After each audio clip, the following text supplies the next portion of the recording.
Hi mga kanokis, ito nga pala ang aking lemon sweater na pinartner ko po sa Looking Gilmore.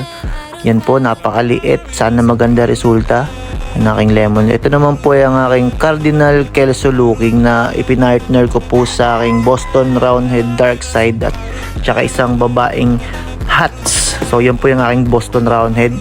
Sa baba naman po yung hats na babae. Sana maganda resulta nila. At yung unang batch na ginawa kong mga sisiw, ito naman po sila na naka-line braids sa sweater.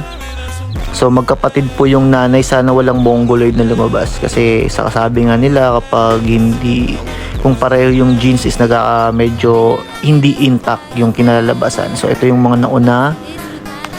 Ito naman po yung aking mga winner. Sana naman po supportahan nyo at magbigay ng mga advice kung anong maganda gawin sa aking mga chicken. Yun lang po. Salamat. Thank you.